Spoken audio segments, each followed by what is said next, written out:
Hello.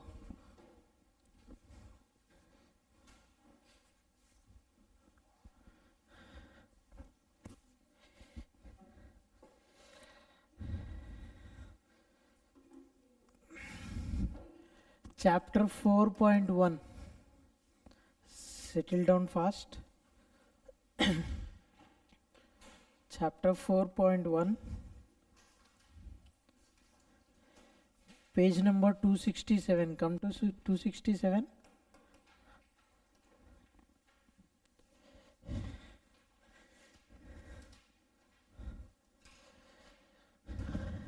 Okay. In this chapter we are going to see the accounts of banking. Second one is electricity companies. Third one is insurance companies. Page number 261, you have these three parts. Yes or no?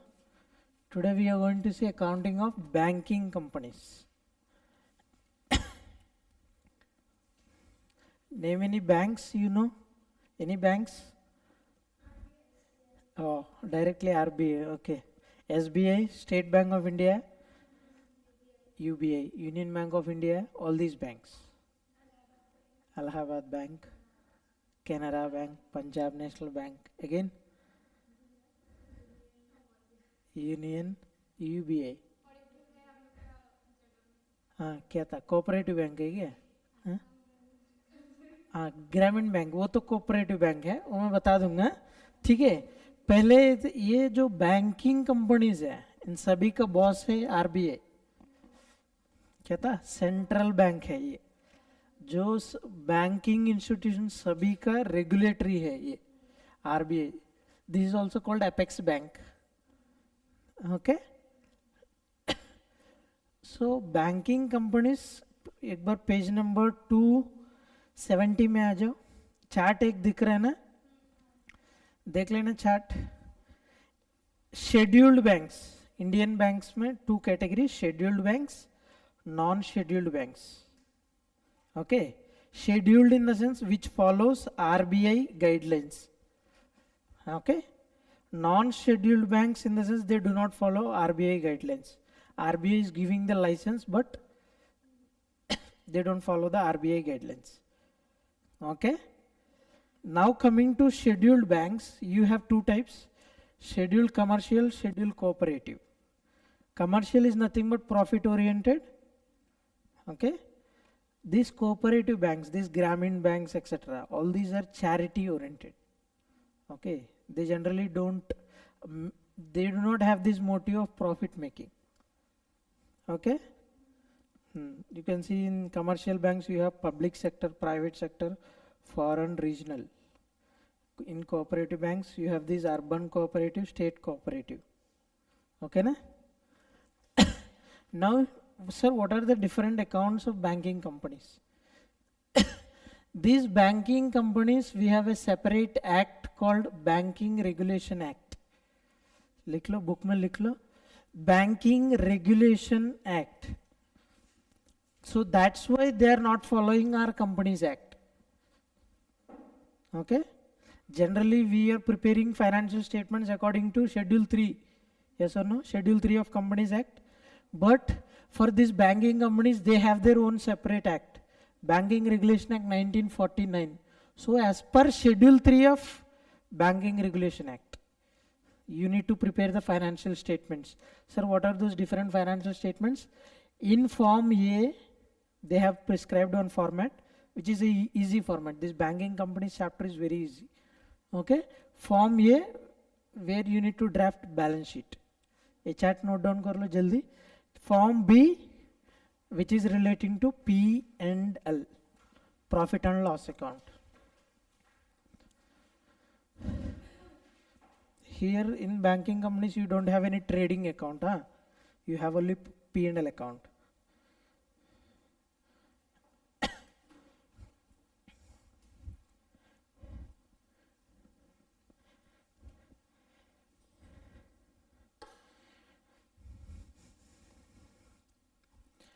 Banking companies, companies act 2013 follow नहीं करेगा. इसका खुद act है banking regulation act 1949। इस act का जो schedule 3 है, इस एक्ट का जो शेड्यूल 3 है, उस शेड्यूल 3 जो फॉर्मेट है फॉर्म ए बैलेंस शीट का, फॉर्म बी P&L का। Understood? And there is one another separate section as per banking regulation act. Abhi note down karo, section 17, very important one. What does it say? Every bank incorporated in India, they have to transfer minimum 25% of profit to reserve fund or statutory reserve. Okay? Only if they are having profit they need to transfer. If they are having loss, no, they are not required to transfer. Okay? In the question, if they are asking you to prepare the accounts of banking company, after the P&L account, you have to transfer minimum 25%. I mean, you have to transfer 25% to reserve fund automatically. They will not tell you in the sum. Okay? Because as per Banking Regulation Act, every bank has to transfer minimum 25% to this reserve fund, or this reserve fund can also be called as statutory reserve. Here, what is the statute? Statute in the sense law. Here what is the law? Banking Regulation Act. So banking company का जो statute और law क्या था? Banking Regulation Act 1949. Okay?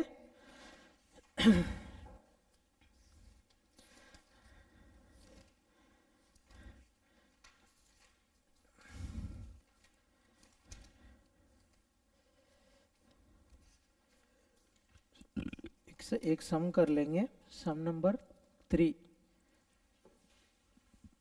Page number 268।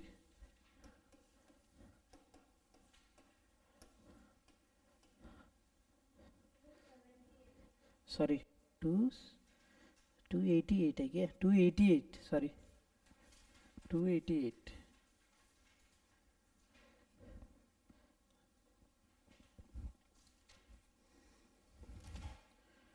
We have seen bills concept na in group 1. Do you remember bills of exchange? Yes or no? Bills of exchange. Bills of exchange. You have two parties, drawer, drawee. Yes or no? Drawer of the bill of exchange. He will draw the bill, he will give it to the drawee, he will accept the bill, he will give it back to the drawer. On the due date, drawee has to pay the amount to the holder of the bill. Yes? There you have another concept called bills discounting. If you remember, bills discounting. The holder of the bill can go to the bank, can discount the bill. Yes or no? This bill discounting. Now we are on the other side. Now think from the bank point of view. So there are several customers who is coming to the bank and they are going to discount the bill. In return, bank is going to charge some interest. Yes or no? If you remember, charge some interest. So that interest is an income to the bank. Yes or no? Now this sum is based on that bills. Okay? Read the sum, anyone?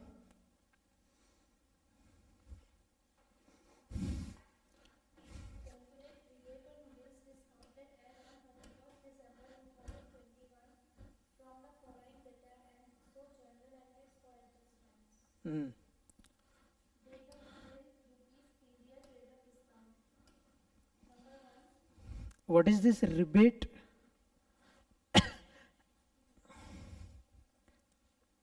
Rebate बगल में लिख दो, interest received in advance. हाँ, क्या था ये? Interest received in advance. बगल में लिख दो, rebate is interest received in advance. You need to calculate the amount of interest received in advance and show journal entries for adjustment. Okay, now you need to calculate how much is the interest received in advance. Now read the first column. Date of bill. Hmm. Hmm. Hmm. 8%. Now date of bill is what? 15th October 2021. Yes or no? Now period is 5 months. If you remember, in bills of exchange we have this 3 days grace period. Yes or no? Now calculate the maturity date of the bill. Maturity date of the bill. First one is 15th October. Yes or no? 2021. Here it is 5 months bill, so add this 5 months in the months column.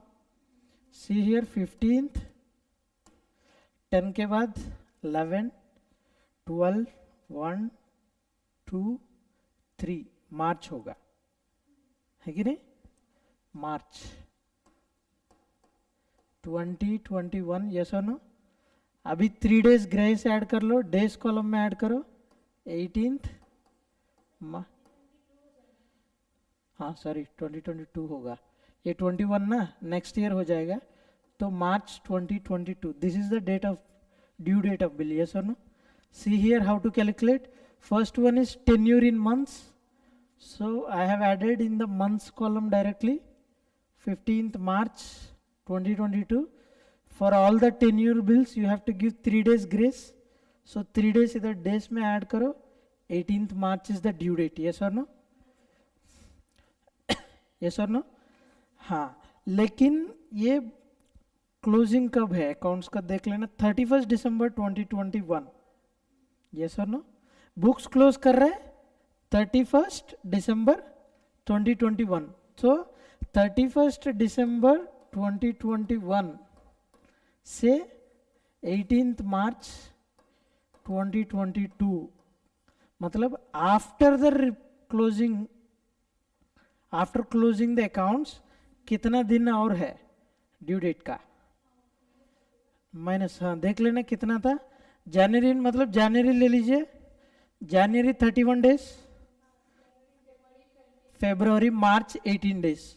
Calculate करो, देख लो. 31, 29 days, 28 और 29 कुछ भी ले सकते हैं. फरवरी generally 28 होता है, इधर 29 क्यों, तो लीप ईयर है कि नहीं, प्लस 18 डेज मार्च का,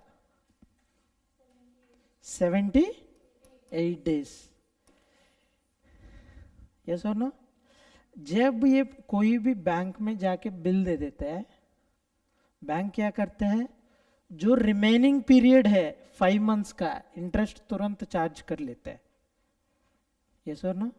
जब भी बिल डिस्काउंट करने के लिए जाएगा, सोच लीजिए ड्रॉयर है, ड्रॉयर के पास बिल है, ये बैंक में गया, समझ गया, ये बैंक में गया, बैंक में जाने से इसके पास 5 मंथ्स का बिल है कि नहीं. 5 मंथ्स का इंटरेस्ट तुरंत चार्ज कर लेगा ना बैंक, है कि नहीं. सोच लीजिए ये बंदा 15th अक्टूबर में ही चले गया, बैंक में पैसा जरूरत है, तो 5 मंथ्स का इंटरेस्ट जो भी है 50,000 इंटू कितना था 5 मंथ्स ना, 5/12. यस और नो? परसेंटेज कितना दिया देखो, 8%. टोटल डिस्काउंट अमाउंट कितना था देख लो मुझे,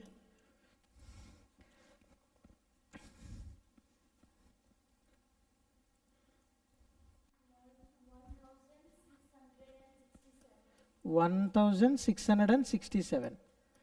ये तो टोटल डिस्काउंट, टोटल इंटरेस्ट होगा. यस और नो? अभी बैंक क्या करेगा, एंट्री पास करेगा, क्या क्या बोल के पास करेगा, टू इंटरेस्ट ना, इनकम है. यस और नो? इंटरेस्ट ना, इनकम ना, 1667. यस और नो? सोच लीजिए वो सीधा बैंक बैलेंस से रिड्यूस किया, इसलिए तो bank account debit to interest account, bank. समझ गया? ये जो 1667 है, मैं एंट्री बोल रहा हूँ, सिर्फ इंटरेस्ट का बोल रहा हूँ. इंटरेस्ट अकाउंट सर क्यों क्रेडिट किया, because interest is an income. As per nominal account credit all incomes and gains. So interest bank को इनकम है, तो 1667 क्रेडिट करेगा. लेकिन ये 1667 है 5 मंथ्स का इंटरेस्ट, है कि नहीं, 5 मंथ्स का। लेकिन ये 5 मंथ्स 31 दिसंबर के पहले है क्या? नहीं है। थोड़ा पीरियड बाद में भी है, तो ये क्या आता है, इसमें इंटरेस्ट रिसीव्ड इन एडवांस भी है। समझ रहे? कितना advance interest received in advance है? 78 डेज का proportionate amount interest received in advance है। समझ गया? वो पोर्शन को हमको फाइंड आउट करना पड़ेगा अभी। समझ गया? तो इनडायरेक्टली क्या था, बिल का 31 दिसंबर के बाद कितना पीरियड है फाइंड आउट करो। प्रोपोर्शनेट इंटरेस्ट जो पोर्शन है वो इनकम से रिड्यूस करना पड़ेगा, क्योंकि ये इंटरेस्ट तो नेक्स्ट ईयर का है, इस ईयर का नहीं है। तो ये इनकम से रिड्यूस करना है। इनकम से रिड्यूस करने के लिए ये तो क्रेडिट है, रिड्यूस करने के लिए डेबिट करना पड़ेगा। समझ गया? इंटरेस्ट अकाउंट डेबिट टू वो जो है ये received in advance account. Received in advance is nothing but rebate account. समझ गया? ये एंट्री पास करना पड़ेगा। अभी प्रोपोर्शनेट कितना है मुझे बताओ। 50,000 इंटू 78 डिवाइडेड बाई 365 डेज ले लो। पूरे साल में 365 होते हैं ना। 50,000 इंटू 8% ना, इंटू 8% इंटू 78 डिवाइडेड बाई 365। मैं इधर लिख देता हूं दोबारा। फर्स्ट बिल का मैं बोल रहा हूं 50,000 इंटू 8% मतलब 8/100 इंटू 78 डेज ना, आफ्टर 31 दिसंबर। 78 डिवाइडेड बाई 365 कितना है बोलो? 854 आ रहा है ना। हाँ, राउंडिंग ऑफ डिफरेंस है, 854 ले लीजिए। 5 ले सकता है, कोई प्रॉब्लम नहीं। 855 अंडरस्टूड ना? रिबेट किया था। ठीक है। अभी सेकंड बिल का बताओ आप लोग कैलकुलेट करके। फर्स्ट ड्यू डेट कैलकुलेट करना है।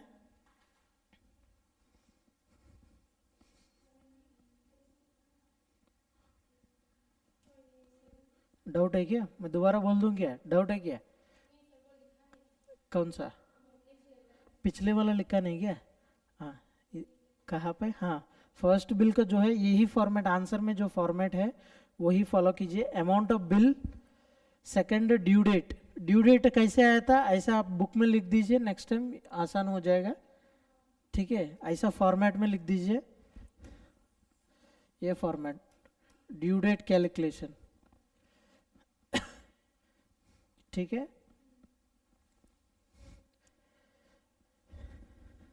ड्यू डेट आ गया। अभी डेज आफ्टर 31 दिसंबर कितना है? डेज आफ्टर 31 दिसंबर कितना है?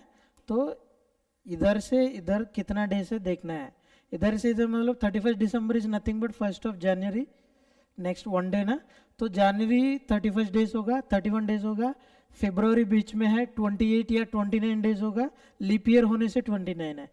उसके बाद मार्च में 18 डेज है, क्योंकि मार्च 18 मार्च इज द ड्यू डेट। तो ये तीनों का ऐड करेगा तो 78 डेज और बचा है आफ्टर 31 दिसंबर। तो 78 डेज का प्रोपोर्शनेट इंटरेस्ट कितना है? That is called rebate.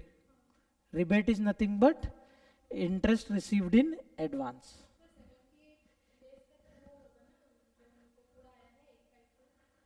हाँ, नहीं ये मैं बोल देता हूं। इधर 5 मंथ्स मतलब कितना होगा? 5 इंटू 31 डेज समझ लो। 5 इंटू 31 कितना होता है? 150 155 150 डेज। 155 डेज का टोटल इंटरेस्ट कितना था? इतना है कि नहीं? 1667। समझ गया? अभी ये भी कर सकते हैं, 1667 टोटल कितना डेज का है? 155 डेज ना, इंटू मुझे चाहिए अभी 78 डेज का। ये भी कर सकते हैं। हाँ, पूरा आया था कहाँ से? अक्टूबर से। अक्टूबर से मार्च तक, ये जो पूरा 5 मंथ्स का है, ये जो इंटरेस्ट है। लेकिन हमारा अकाउंट्स क्लोजिंग कब है? 31 दिसंबर। तो हमारा इस साल में जो इनकम अर्न किया वही P&L में जाएगा, बाकी जो है वो निकालना पड़ेगा ना, वो रिसीव्ड इन एडवांस हो जाएगा।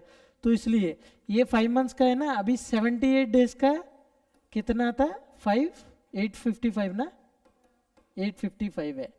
ये इनकम नेक्स्ट ईयर का है तो इसको निकालना पड़ेगा। तो कितना था? 855 लिख दीजिए, ठीक है। अभी सेकंड वाला कैलकुलेट करो, 30,000 है बिल अमाउंट, ठीक है।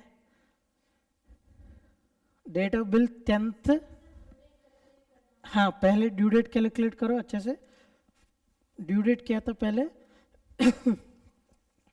इधर देखो, 10th नवंबर 2021 है। पीरियड कितना है? 4 मंथ्स। ऐड करो 4, बताओ मुझे। 10 ही होगा, हाँ 11 ना, तो दिसंबर तक 1 महीना हो जाएगा। नवंबर ना, दिसंबर तक 1 महीना हो जाएगा। तो एक ऐसा ऐसा ले लो, 1 दिसंबर, जनवरी, फरवरी, मार्च, ठीक है, मार्च हो जाएगा। तो मार्च कर लेना। अभी 2022 हो जाएगा। इधर अभी 3 डेज ग्रेस है, ये ग्रेस डेज बोलते हैं ना बिल को। हाँ, 3 डेज ऐड कर लो, 13th मार्च 2022, ठीक है। अभी कितना दिन है 31 दिसंबर के बाद, वो भी बताओ मुझे। 31 दिसंबर के बाद और कितना दिन बचा है? 31 ना, प्लस, वेरी गुड, 13 नहीं था जनरली, अब ले सकते हैं 28 तो जनरली। और 2022 डिवाइड बाई 4 करो, राउंड फिगर आ रहा है कि क्या आ रहा है? 2022 डिवाइड बाई 4 करो एक बार। 2022 5 पॉइंट आ रहा है क्या? तब तो लीप ईयर नहीं है। डिवाइड बाई 4 करने से अगर राउंड फिगर आता है तब लीप ईयर है, ठीक है। ये तो लीप ईयर नहीं है, 28 भी ले सकते हैं, ठीक है। 72 होगा ना, हाँ। पहले वाला में भी 77 डेज ले लीजिए। अगर इसमें 28 ले रहा है तो इसमें भी 28 लेना पड़ेगा, यूनिफॉर्मिटी होना चाहिए ना, ठीक है। नहीं है तो ऊपर 29 ले लो, नीचे भी 29 ले लो। अभी 72 डेज का प्रोपोर्शनेट इंटरेस्ट देख लेना, 30,000 ना, इंटू 7% है, 7/100, हाँ 72 डिवाइडेड बाई 365, कितना कितना? 1 डे डिफरेंस लिया था ना, ठीक ही आएगा, प्रॉब्लम नहीं है, देख लेना। 800 कैसे आएगा? 30,000 इंटू 7 बाई, हाँ 8% नहीं, इस बिल का अलग रेट ऑफ डिस्काउंट है।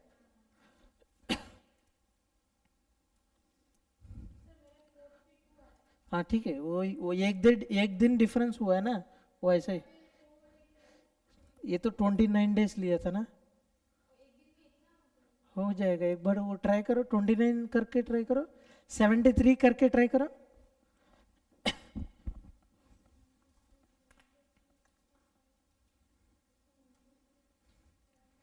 30,000 इंटू 7% इंटू 73 डिवाइडेड बाई 365, 420 आएगा, 420 आएगा।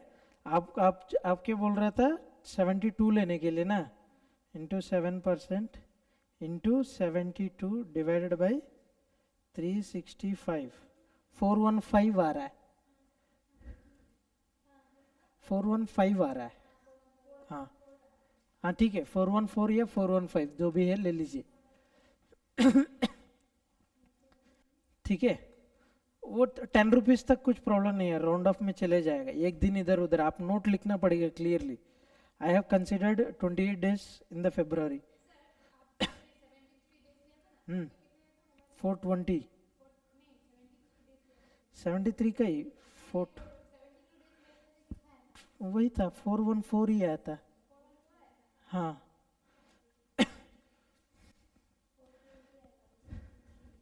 473 लेगा तो 420 आएगा, 72 लेगा तो 414 आएगा। ठीक है, कोई प्रॉब्लम नहीं, आप नोट लिखना पड़ेगा, आप एज्यूम करने से नहीं होगा। आप टू जो भी ईयर है डिवाइडेड बाय 4 करेगा, राउंड फिगर आ जाएगा। एग्जाम्पल 2020, इसको डिवाइडेड बाय 4 करो,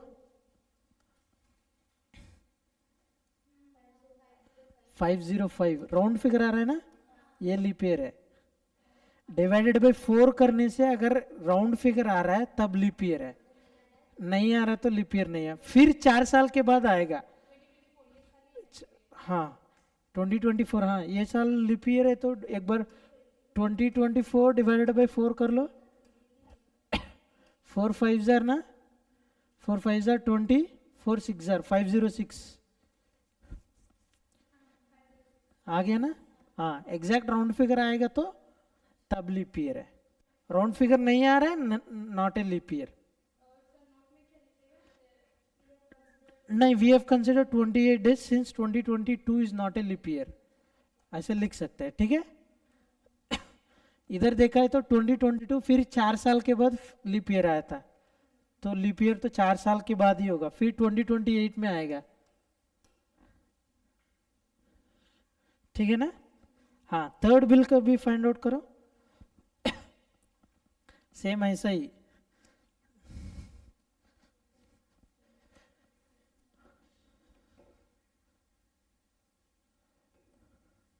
कितना महीने का है, 4 ना, नवंबर, दिसंबर, जान, फेब, मार्च। मार्च हो जाएगा, 25 से 3 दिन ऐड करो, 28 मार्च होगा।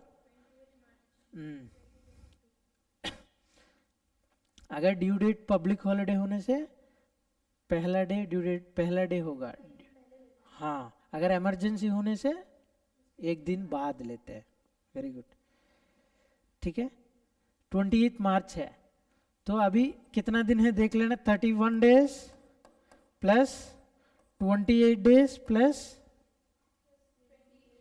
28 डेज ऐड करना, टोटल कितना हो रहा है देखो, 87 डेज। हाँ इस बिल का रेट ऑफ इंटरेस्ट है, रेट ऑफ डिस्काउंट है 7%, है कि नहीं। तो अभी डिस्काउंट, अभी अभी रिबेट अमाउंट कितना का है, कितना डेज का आया था ये, 88 ना, 87 आया था, 87 डेज ना। अभी 40,000 इंटू 7% इंटू 87 डिवाइडेड बाई 365 कितना आ रहा है, 667, वही होगा। गलती नहीं है था, वो 29 लिया, वो गलती है, एक दिन का है ना, वो लोग लिप ईयर ले ले। कितना है, 40,000 इंटू 7% ना, इंटू 87 डिवाइडेड बाई 365, 667 आ रहा है, 7। लीप ईयर होने से फिर नीचे 366 आएगा, वो भी याद रखना पड़ेगा। हाँ लीप ईयर में 366 होगा ना, अगर 2020 या 2024 होने से तब 365 नहीं होगा, 366 डेज आएगा, तब बाई 366 लिखना पड़ेगा। 28 डेज लिया तो 365 लेगा। अगर हाँ हम लोग का करेक्ट है, अगर मैं बोल रहा हूँ आपका एग्जाम में दे सकता है आज, इस साल तो 2024 ना, एग्जाम 2024 दिया है तो हाँ 29 लेना पड़ेगा, तब 366 लेना पड़ेगा। ठीक है, तो हमेशा नोट में हमेशा लिख देना, ये ईयर को हम लीप ईयर कंसिडर किया है, नॉन लीप ईयर कंसिडर किया है, उसके बेसिस पे 29 डेज या 360 डेज वो भी नोट लिख देना। ठीक है। हाँ लास्ट बिल का देख लेना, 60 तो ये पहले ड्यू डेट कैलकुलेट करो, दिसंबर है, इसके बाद 3 महीना, जनवरी, मार्च। मार्च में 20 डेज ना, 20 + 3 23 होगा, है कि नहीं। 23 मार्च ड्यू डेट है, और दिसंबर के बाद कितना दिन है मेगा बोलो?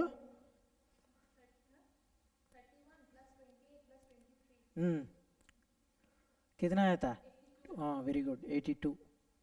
अभी अमाउंट देख लेना, रिबेट अमाउंट देख लेना। रिबेट मतलब interest received in advance.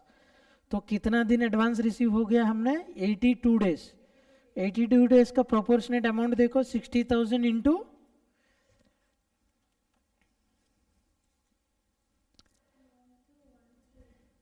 1213, correct है। टोटल अमाउंट मिला के कितना आ रहा है अभी देखो, हर एक बिल का ऐड करो टोटल अमाउंट, जो रिबेट अमाउंट टोटल ऐड कर लो, मुझे बोलो कितना कितना अमाउंट है फर्स्ट बिल का? फर्स्ट बिल का कितना है? 855। 855 कैसे लिया? 28 डेज के हिसाब से लिया ना, 28 के बेसिस पे लेके बोलना मुझे। हाँ 29 लिया था ना स्टार्टिंग में, तो उसको चेंज करो। 28 में लेके कितना हो रहा है मुझे बोलो दोबारा? 77 डेज का होगा। कितना? 77 डेज होने से कितना? हाँ वेरी गुड, 843 है फर्स्ट बिल का। सेकंड बिल का 414। थर्ड बिल का 667, वेरी गुड। फोर्थ बिल का 1213। ये टोटल ऐड करो, 3137। This is the total rebate on bills discounted. Total rebate is nothing but total interest received in advance. ठीक है, पहले इसका इंटरेस्ट हमने पास किया, इसका एंट्री हमने पास किया होगा बैंक टू इंटरेस्ट इनकम जैसा। अभी ये पोर्शन को हमको रिवर्स करना पड़ेगा, मतलब डेबिट करना पड़ेगा। अभी एंट्री क्या होगा देख लेना, इंटरेस्ट अकाउंट डेबिट, इधर दे दिया इंटरेस्ट एंड डिस्काउंट। जनरली ये एक हेड है। हेड मतलब क्या? रेंट एंड टैक्सेस, ऐसा हेड होते हैं ना पी एंड एल में, ऐसा एक हेड है बैंकिंग कंपनीज में। एक हेड है interest and discount, so that's why interest and discount account debit to क्या था? Rebate, rebate on bill discounted. समझ गए? टोटल अमाउंट क्या था? 3137। अंडरस्टूड? नीचे लिखो, नीचे देख लो, be narration, being provision for unexpired discount. Unexpired in the sense ये पीरियड जो है दिसंबर के बाद वो एक्सपायर नहीं हुआ, वो फ्यूचर में है कि नहीं? वो वाला बुक में है ना, देख लेना। Being the provision for unexpired discount. Being मतलब हम नरेशन बीइंग से स्टार्ट करेंगे ना। हाँ, being provision for unexpired discount, unexpired discount. This is rebate on bills discounted. You can take this account also, or you can consider it as provision for unexpired discount account. Both are same. नहीं देना, ये तो starting में जब receive हुआ तब ये लोग बोला है एंट्रीज फॉर एडजस्टमेंट का ही पूछा है क्वेश्चन में, एक बार देख लो। Show journal entries for adjustment, ये एडजस्टमेंट पार्ट है, समझ गया ना? एडजस्टमेंट मतलब इंटरेस्ट अकाउंट को हम एडजस्ट कर रहे हैं। Understood? Any doubts in this sum? No, very good.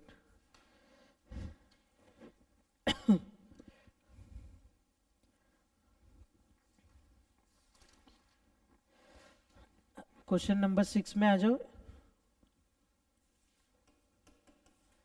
Page number क्या था बोलो?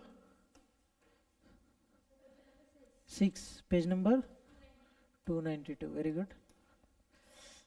मैंने बोला है ना, ये आरबीआई है बॉस सभी बैंक्स का, है कि नहीं?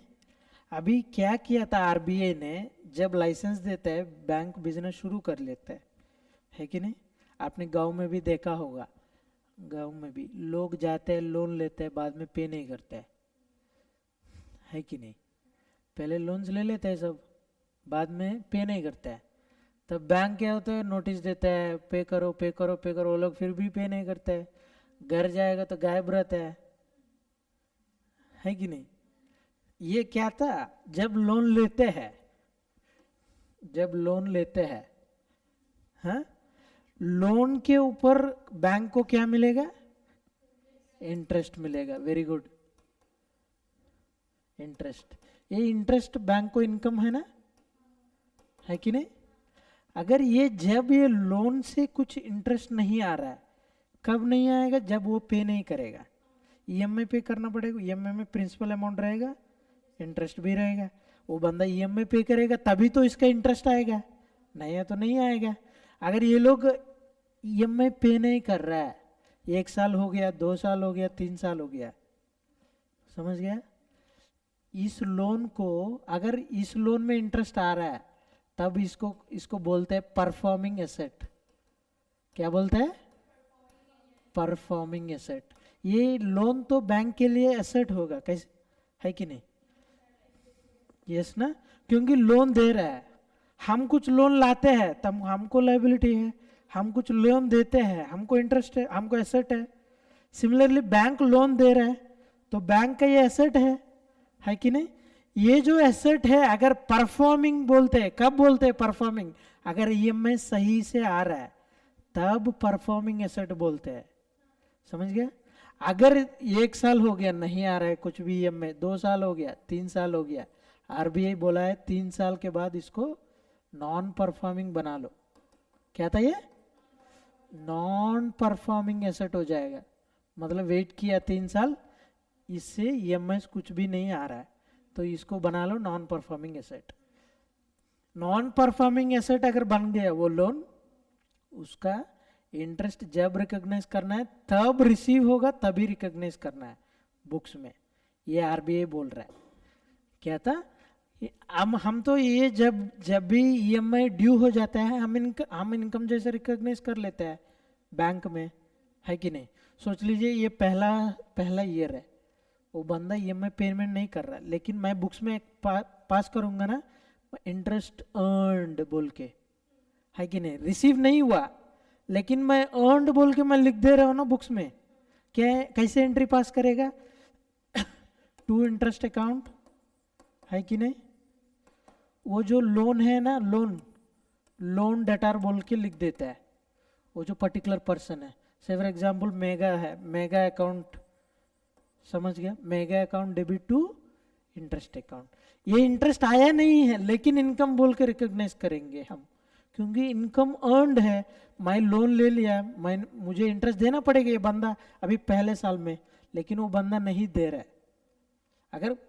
अगर वो बंदा ईएमआई पे कर रहा है तब एंट्री क्या होगा? कैश और बैंक टू इंटरेस्ट। समझ गया डिफरेंस? समझ गया? लेकिन अगर ऐसा नॉन परफॉर्मिंग एसेट्स है, आप लोग ऐसा अर्नड एंट्री भी पास नहीं करना है। जब वो पे करेगा तभी इनकम जैसे रिकॉग्नाइज करो। ये आरबीआई बोल रहे, फालतू में आप लोग इनकम आ गया बोल के लिखो मत। हाँ, बैंक का पॉइंट ऑफ व्यू से तभी। किस केस में? नॉन परफॉर्मिंग एसेट्स केस में। समझ गया? अभी इसके ये देख लेना, क्वेश्चन नंबर 6 एक बार पढ़ो।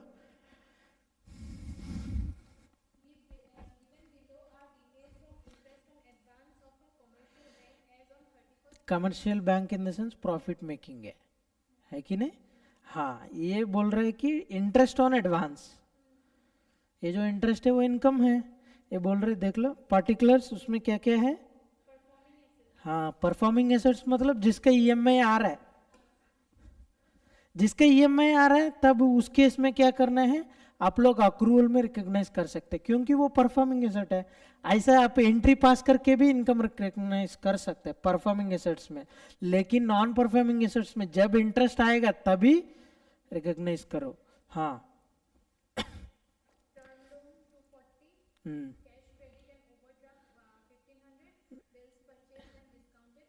300, ये इसमें 2 कॉलम दिया है, इंटरेस्ट अर्नड, इंटरेस्ट रिसीव्ड भी दिया है। इसका मतलब था अर्नड मतलब हमको ड्यू हो गया लेकिन रिसीव नहीं हुआ, नहीं नहीं मिला नहीं है, टोटल इतना आना है एक्चुअली, आया नहीं। कितना आया था एक्चुअली? 160 ही आया था, 240 में 160 ही आया था। तो ये एक्चुअली परफॉर्मिंग एसेट है। तो इस केस में मैं 240 रिकॉग्नाइज करूं इनकम या 160 रिकॉग्नाइज करूं? नहीं, 240। क्यों? ये तो परफॉर्मिंग एसेट हो गया ना, ऊपर परफॉर्मिंग एसेट बोला है, मतलब जो कस्टमर है वेरी गुड कस्टमर, जिसको लोन, वो जो लोन लिया वो बंदा सही से ईएमआई पे कर रहा है, ठीक है, मेरे जैसा है, समझ गया ना? तो वो जो गुड कस्टमर हो गया, मेरा जैसा नहीं है। हाँ करेक्ट। वो जो है परफॉर्मिंग एसेट ना, तो परफॉर्मिंग एसेट्स के केस में इंटरेस्ट अर्नड हमको इनकम में रिकॉग्नाइज करना पड़ेगा, ठीक है। नीचे नॉन परफॉर्मिंग दे दिया, तो इस केस में क्या है, इंटरेस्ट जो रिसीव हुआ है उसको ही इनकम रिकॉग्नाइज करना पड़ेगा, समझ गए? अभी सॉल्यूशन देख लेना। Interest on non performing asset is considered on cash basis, उसको उसको राउंड कर लो, इंपॉर्टेंट पॉइंट है। Interest on non performing assets, ये वाला, इसको इनकम कैसे रिकॉग्नाइज करेगा? कैश बेसिस पे, जब जब इनकम रिसीव होगा तभी इनकम जैसा मानना पड़ेगा। Whereas interest on performing assets is considered on accrual basis, ठीक है। अभी statement showing recognisation of income. Interest on term loans दो है हमारा, एक परफॉर्मिंग में है, नॉन परफॉर्मिंग में। क्वेश्चन में देखो, परफॉर्मिंग में टर्म लोन कितना अमाउंट का है? 240, क्योंकि परफॉर्मिंग है वो 240 लेना पड़ेगा।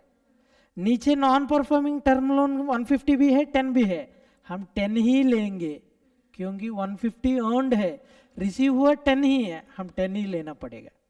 सिमिलरली देखो second one, CC and OD, performing में 1500 लेंगे, नॉन परफॉर्मिंग में 24 ही लेंगे, अंडरस्टूड ना? Third one is bills purchased and discounted, performing में 300 लेंगे, नॉन परफॉर्मिंग में 40 लेंगे। टोटल कितना हो रहा है देख लेना, 2114 हो रहा है, ठीक है, सिंपल सम है, अंडरस्टूड ना? कॉन्सेप्ट यही है कि परफॉर्मिंग एसेट, अगर नॉन परफॉर्मिंग एसेट को आप जो भी इनकम अर्न हो रहा है आप रिकॉग्नाइज कर रहा है, वो गलती होगा, क्योंकि वो नॉन परफॉर्मिंग है। क्लियरली समझ में आ रहा है कि वो बंदा ईएमआई पेमेंट नहीं देगा। आप लोग सिर्फ इनकम बोल के लिख देने से मिस रिप्रेजेंटेशन होगा बैंक बुक्स में, है कि नहीं? Understood? Next question number 10। Question number 10,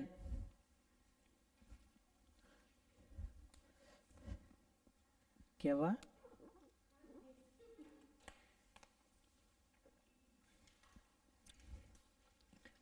question number 10,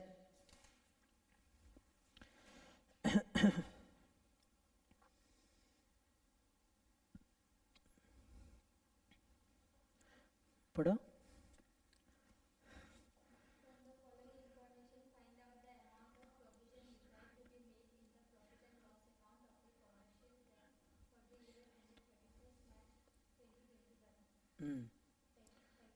क्या हुआ, क्यों हंस रहे?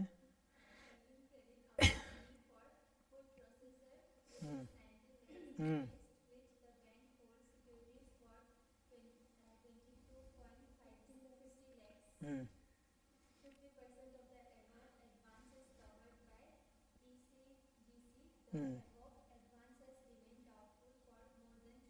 हम्म this is one point, this is one question है। अभी सेकंड क्वेश्चन जो बोल रहे हैं अदर एडवांसेस है, इसका एसेट क्लासिफिकेशन दिया है और अमाउंट भी दिया है, ठीक है। एसेट क्लासिफिकेशन बोल रहे हैं स्टैंडर्ड एसेट, सब standard asset, doubtful asset. Asset मतलब क्या है बैंक बुक्स में? एसेट क्या होगा बैंक बुक्स में? परफॉर्मिंग नॉन परफॉर्मिंग होगा, लेकिन एसेट मतलब क्या था? लोन्स, जो लोन्स देते हैं वो मेन एसेट है बैंक के लिए, ऐसा ना? अभी ये जो एसेट्स है स्टैंडर्ड सब स्टैंडर्ड ये जो बोल रहे हैं ये सब लोन्स है, स्टैंडर्ड कैसे कैटेगराइज कर रहा है, सब स्टैंडर्ड कैसे कैटेगराइज कर रहा है, डाउटफुल कैसे कैटेगराइज कर रहा है। एक मिनट, पेज नंबर 293 में आ जाना, 292। हाँ, classification of assets and provisions required. Sir ये नहीं, मैं नहीं बोल रहा हूं, ये आरबीआई बोल रहा है। क्या था ये? RBI is telling you to classify this assets into, समझ गया? आरबीआई इज टेलिंग, ये आरबीआई प्रूडेंशियल नॉर्म्स बोलते हैं, RBI prudential norms.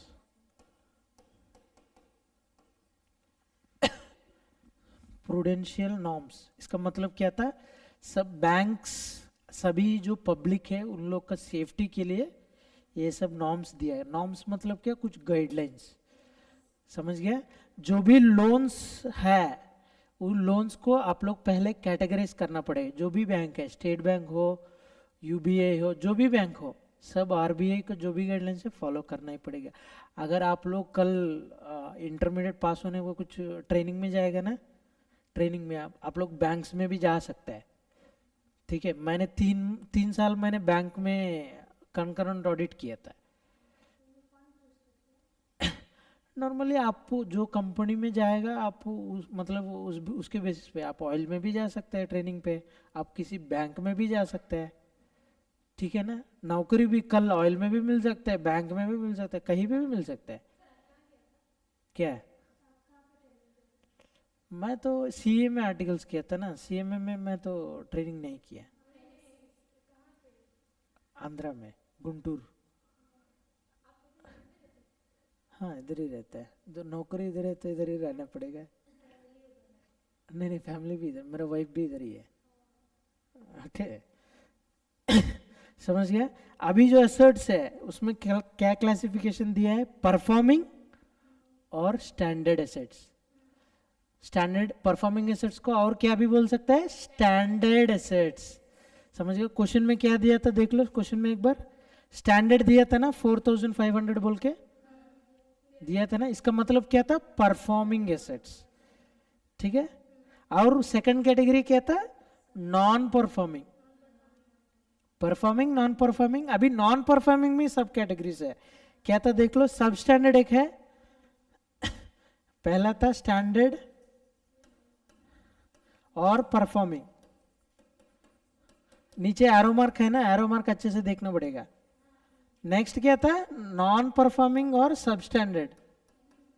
Non performing और सब स्टैंडर्ड बोला है कि क्या? नॉन परफॉर्मिंग ही बोला, सॉरी। नॉन परफॉर्मिंग एसेट्स, इसमें अभी तीन कैटेगरी है कि नहीं? तीन के, एक तो क्या है? सब स्टैंडर्ड, ठीक है? सेकंड क्या था? डाउटफुल हो गया। थर्ड क्या था? Loss asset. सर स्टैंडर्ड मतलब क्या है? वो बंदा सही से ईएमआई पे कर रहा है, समझ गए? नॉन परफॉर्मिंग में सब स्टैंडर्ड क्या है? ये बंदा एक महीना पेमेंट करता है, एक महीना पेमेंट नहीं करता है, ठीक है?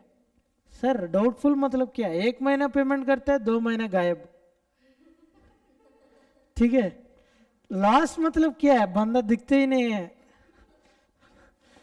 वो जो गांव का क्या बोलते, विलेज हेड को जो बोलते क्या था? गवर्न, वो जो हेड बोलते हैं ना, उसके पास गया था लॉस एसेट के केस में, बोला ये बंदा नहीं है घर में, ताला लगा के चले गए, कहा गया? वो लॉस एसेट है, वो बंदा मिलेगा भी नहीं। तो सेकंड क्या था? ये को थोड़ा डाउटफुल है, ये बंदा एक महीना पे कर रहा है, 2 महीने नहीं है। इधर तो सब स्टैंडर्ड मतलब क्या? एक महीना पे करेगा, एक महीना नहीं पे करेगा, जाके बोलेगा तुरंत पे कर देगा। घर में जाके थोड़ा कुछ लोग को शर्म होते हैं, है कि नहीं? जाके घर में, है ना, घर में किसी पुलिस आएगा, कोई आएगा बैंक लोग, तो उन लोग को ये हो जाता है, तो तुरंत न, वो तो तब तो क्या है तो कि कौन सा कैटेगरी होगा? होता है बैंक जब 3 साल क्रॉस हो जाता है ना, बाइक लेके चले जाता है को, तो बाइक वाला लोन कुछ लेगा ना, टू व्हीलर लोन, तब उसी केस में लेके जाएगा। नहीं नहीं वही था, वो सब लोन्स इसमें आएगा। लोन्स मतलब कौन से कैटेगरीज होते हैं, मैं कितना कैटेगरीज बोलूंगा। देख लीजिए लोन्स में क्या होता है, लोन्स में क्या होता है, टर्म लोन होता है। टर्म लोन क्या था, सोच लीजिए 3 साल के लिए दे दिया लोन, ठीक है, 3 साल के लिए दे दिया। नेक्स्ट होता है two vehicle loans. Vehicle loan, vehicle loan मतलब क्या था, आप व्हीकल खरीदना पड़ेगा तभी लोन देगा, ठीक है। लोन भी आपको नहीं देगा, सीधा वो जो शोरूम को ओनर होते हैं ना उसको देता है, समझ गया ना। तो वो क्या करेगा, अगर तुमको दे देगा तुम जाके खा लेगा पूरा अमाउंट तो, ठीक है। इसलिए क्या था, वो शोरूम को दे देगा चेक, चेक भी उसके नाम पे। हाँ मुझे पहले जाके बैंक में बोल देता है, मुझे मतलब व्हीकल लोन चाहिए, कुछ वो लोग सिक्योरिटी लेते हैं, कुछ सिक्योरिटी नॉर्मली रहना पड़ेगा, और आपका पूरा डिटेल्स लेता है, आधार कार्ड पान कार्ड सब, एड्रेस का है वो सब। तब बाद में कुछ सिक्योरिटी भी लेता है, नॉर्मली सिक्योरिटी लेके तब लोन दे देता है। व्हीकल लोन देना है तो पहले बोलेगा कौन सा मॉडल है, क्या ले रहा है, बाइक ले रहा है सर, बाइक में कौन सा मॉडल है, हीरो ले रहा है, हीरो होंडा ले रहा है कुछ, तो सब उसका, और उसको प्लेज भी करना पड़ेगा, जो बाइक ले रहा है उसको बैंक के नाम पे प्लेज भी करना है, समझ गया। प्लेज मतलब जो है वो, मतलब ये बैंक, ये बाइक जो लिया था वो बैंक पैसा से लिया है, उसका मतलब है। हाँ प्लेज मतलब क्या था, वो जो आरटीओ ऑफिस होता है ना, उधर फाइनेंसर कौन था बोलने से ये बैंक, कंसर्न बैंक लिखना पड़ेगा। इसका मतलब क्या था, वो प्लेज लेके खुद का पैसा से नहीं, हालांकि किसी का पैसा से ले रहा है कि नहीं। हाँ हाँ हाँ ऐसा ही। स्कूटी इधर गवर्नमेंट ने स्कूटीज दे रहा है क्या, 3 स्कूटी मिला है, 3 स्कूटी मिला है टोटल, तो क्या होना चाहिए तभी देगा। आ, अच्छा वेरी गुड, मेरा बीवी को भी दिलाता हूँ एक तो। ठीक है, ये जो व्हीकल लोन है ना, इस केस में आपने देखा होगा कि वो बैंक लोग आके वो व्हीकल लेके जाएगा। अगर व्हीकल लोन लिया था, सोच लीजिए 1 साल के लिए, 1 साल में 3 महीना ईएमआई पे किया, 4 महीना में पे नहीं किया, वो बंदा आके उठा के लेके जाएगा गाड़ी को, 2 व्हीलर हो या 4 व्हीलर हो जो भी हो, समझ गए ना। ये केस था। और सीसी लोन भी होता है, जो बिजनेस करते हैं उन लोग को देता है लोन, कैश क्रेडिट बोलते हैं। और ओडीज होते हैं, ओडी ओवरड्राफ्ट, ऐसा बहुत सारा नेम्स है लोन्स में, समझ गए ना। ऐसा बहुत सारा लोन्स होता है। ये लोन्स को कैसे कैटेगराइज करना है अभी आरबीआई बोल रहा है, क्योंकि पब्लिक का इंटरेस्ट ज़्यादा है, मतलब उस एरिया में कुछ बैंक है, वो लोग जो एसेट्स है उसका बैलेंस शीट देखेगा ना बैंक, तो आरबीआई कैसे बोलेगा कि ये बैंक अच्छा परफॉर्म कर रहा है, balance sheet P and L देखेगा। Balance sheet P and L हमेशा सही से रिकॉर्ड करना है, अकाउंटिंग सही से होना चाहिए, समझ गया। अगर उस एरिया में जो लोग हैं वो एक्चुअली ईएमआई पे नहीं कर रहा है, फिर भी मैंने जो बोला नॉन परफॉर्मिंग केसेस जैसा, कैश बेसिस में रिकॉर्ड नहीं कर रहा है लेकिन अक्रूवल बेसिस में रिकॉर्ड कर रहा है, नॉन परफॉर्मिंग केस में वो तो गलती है ना। ऐसा ऐसा जो एसेट्स है उसका प्रोविजन भी लेना पड़ेगा, नॉन परफॉर्मिंग के केस में प्रोविजन भी लेना पड़ेगा बुक्स में। क्यों सर, एसेट दिखेगा लोन बैलेंस शीट में, एग्जाम्पल है ना, ये बैंक का बुक्स है, बैंक का बैलेंस शीट है, हाँ ये लाइबिलिटीज है, एसेट्स है कि नहीं। ये जो एसेट साइड में मेन पोर्शन क्या होगा, लोन्स ही होगा हमेशा। लोन्स में उसका है कुछ 18,000 करोड़, क्या था 18,000 करोड़ है। सच में वो परफॉर्मिंग है नॉन परफॉर्मिंग है किसको पता है कि नहीं। 18,000 सोचेगा तो आरबीआई क्या सोचेगा, ओ ये बैंक अच्छा बैंक है सोचेगा, लेकिन अंदर घुसने से ही पता चलेगा ना इसमें कितना सबस्टैंडर्ड डाउटफुल लॉस है कि नहीं। तो इसलिए क्या था, लोन्स के नीचे प्रोविजन भी तुरंत माइनस करना है। प्रोविजन अगर लॉस एसेट ज्यादा है, ज्यादा प्रोविजन हो जाएगा, डाउटफुल एसेट ज्यादा है थोड़ा थोड़ा ज्यादा होगा, सब परफॉर्मिंग एसेट्स है तब प्रोविजन 0 होगा, अंडरस्टूड। तब नेट अमाउंट 18,000 होगा अगर सब परफॉर्मिंग एसेट्स होने से। लेकिन सब लॉस एसेट्स है, 100% प्रोविजन होते हैं, तब 18,000 पूरा प्रोविजन, तब जीरो एसेट्स है। तब आरबीआई को पता चलेगा कि ये बैंक कुछ नहीं था, जो भी आएगा बैंक में सब लोग को लोन दे देगा, है कि नहीं। उसको टारगेट मीट होने के लिए कुछ बैंक्स देते हैं, है कि नहीं, कुछ मेला बोलते, लोन मेला, आप लोग आ जाइए लोन ले लीजिए। टारगेट अचीव करने के लिए वो लोग खुद करते हैं, लेकिन जो बंदा किसको दे रहा है लोन, उसका क्रेडिट वर्दीनेस देखना पड़ेगा, है कि नहीं। Bank needs to verify the credit worthiness. Credit worthiness मतलब कैसे होता है, ये बंदा इनकम क्या है कि नहीं।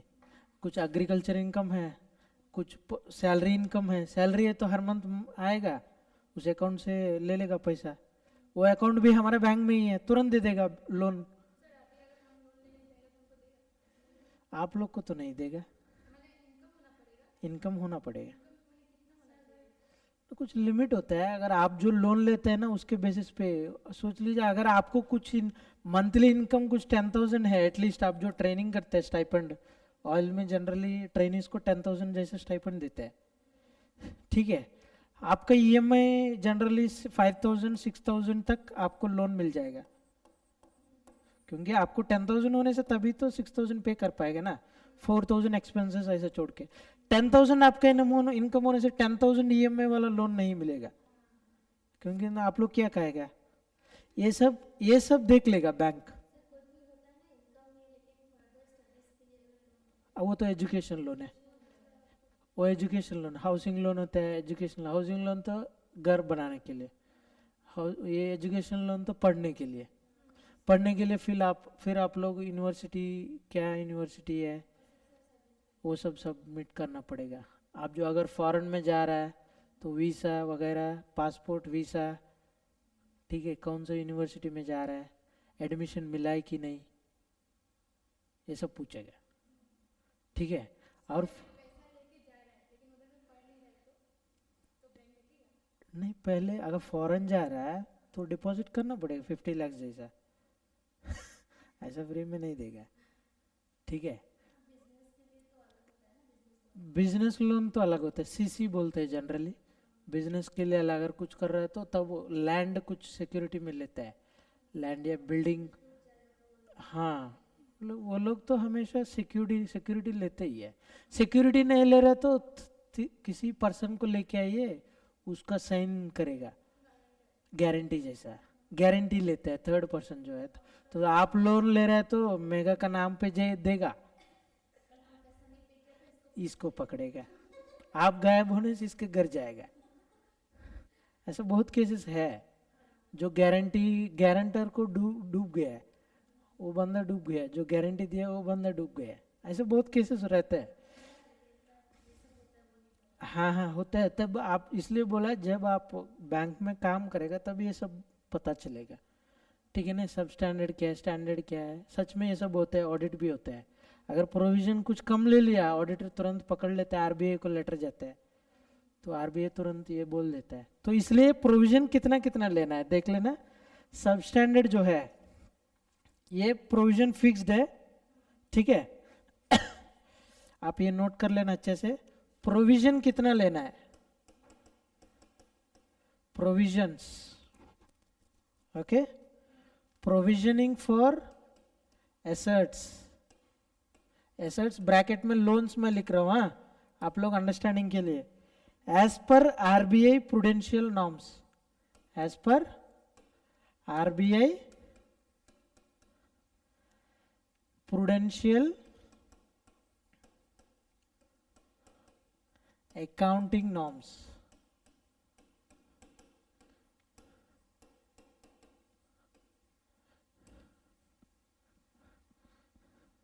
ठीक है। बैंकिंग से जब भी क्वेश्चन आएगा वेरी इजी होगा, आसान से आपको मिल जाएगा, 7 मार्क्स 8 मार्क्स, पूरा क्वेश्चन भी अगर आ जाएगा तो 10 मार्क्स का आपको मिल जाएगा।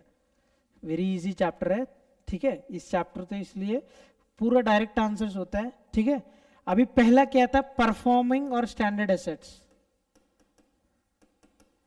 परफॉर्मिंग और स्टैंडर्ड एसेट्स, इसमें प्रोविजन परसेंटेज कितना है? आरबीआई ने परसेंटेज बोला है, ठीक है, परसेंटेज, आरबीआई ने परसेंटेज बोला है, पर्टिकुलर्स, परफॉर्मिंग एसेट है, ईएमआई सही से पे कर रहा है, इस केस में भी आरबीआई बोल रहे थोड़ा नॉमिनल अमाउंट का प्रोविजन ले लो, nominal amount in the sense 0.4%, 0.4, very rare, very मतलब वेरी स्मॉल अमाउंट, ठीक है, कितना है? 0.4%, ठीक है। अभी नॉन परफॉर्मिंग में पहला कैटेगरी है सबस्टैंडर्ड,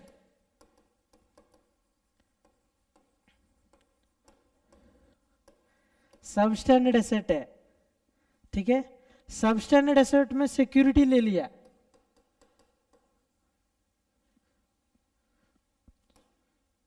इसको बोलते हैं secured substandard asset, secured loan, कुछ सिक्योरिटी ले लिया, एग्जांपल लैंड ले लिया, जो सिक्योरिटी ले लिया, सिक्योर्ड लोन्स अलग है, अनसिक्योर्ड लोन्स अलग है, जो कुछ भी सिक्योरिटी नहीं है, लोन दे दिया, इसको अनसिक्योर्ड लोन बोलते हैं, लोन देने के टाइम पे सिक्योरिटी कुछ ले लिया, उसको सिक्योर्ड लोन बोलते हैं, कहता अगर वो बंदा डिफॉल्ट करेगा हमारे पास सिक्योरिटी है, हम जाके उसको ये कर सकते हैं, समझ गया ना।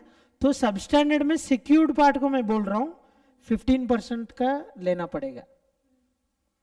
15% क्यों लेना है सर? ये सबस्टैंडर्ड हो गया, परफॉर्मिंग नहीं है, ये नॉन परफॉर्मिंग है, एक ईएमआई पे कर रहा है, एक नहीं पे कर रहा है, समझ गया ना। तो इसलिए बंदा कब पे करते कब पे नहीं करते पता नहीं, इसलिए आरबीआई बोल रहा है 15% का प्रोविजन ले लो लोन अमाउंट का, समझ गया।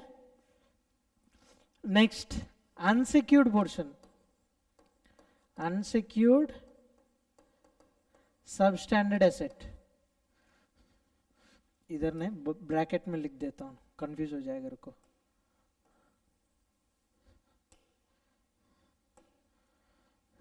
सबस्टैंडर्ड एसेट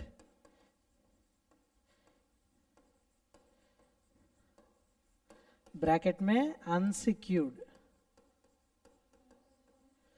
ठीक है, सबस्टैंडर्ड में अभी सिक्योर्ड है, ये तो सिक्योरिटी मैंने लिखा है, इसको सिक्योर्ड कर देता हूं, हाँ, इधर सिक्योर्ड, सिक्योर्ड, ठीक है। अनसिक्योर्ड लोन्स इसमें दो है, एक तो है इंफ्रा का, इंफ्रास्ट्रक्चर जो कंपनीज है, इंफ्रास्ट्रक्चर जो कंपनीज है उन लोग का, इंफ्रास्ट्रक्चर कंपनीज का प्रोविजन होता है 20%, अदर कंपनीज होता है 25%,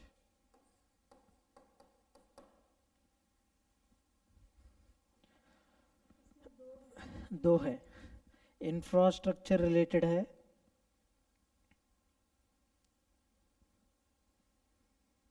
इंफ्रास्ट्रक्चर लोन्स, इंफ्रास्ट्रक्चर लोन्स मतलब क्या, एग्जांपल बिल्डिंग बनाने के लिए, ये जो बिल्डिंग बनाने के लिए कुछ लोन देता है, ऐसा केसेस, इंफ्रास्ट्रक्चर जो भी इंफ्रास्ट्रक्चर है, ब्रिज बनाना है, ऐसा कुछ which is relating to infrastructure, उसका 20% होता है, अदर्स 25%, ठीक है।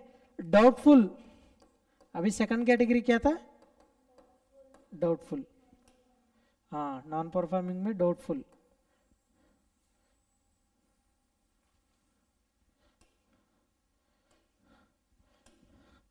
डाउटफुल देख लेना, डाउटफुल हमेशा 100%, ये इधर तक परफॉर्मिंग एसेट्स है, ये सब नॉन परफॉर्मिंग, ठीक है। Doubtful, sorry, this is unsecured, हाँ, this is unsecured portion,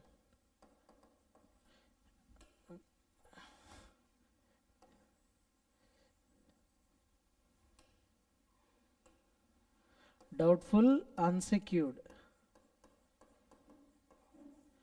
unsecured portion है,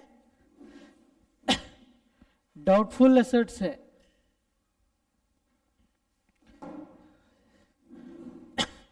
ये ले लीजिए, डाउटफुल एसेट्स है,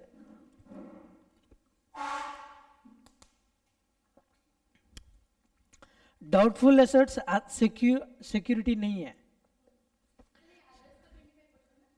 हाँ, ये अदर्स का 25%। सबस्टैंडर्ड अनसिक्योर्ड में दो कैटेगरी है, infrastructure loans, other loans. Substandard secured में 15% होता है। सबस्टैंडर्ड अनसिक्योर्ड में दो कैटेगरी है, एक कैटेगरी है इंफ्रास्ट्रक्चर लोन्स, एक अदर देन इंफ्रास्ट्रक्चर लोन्स।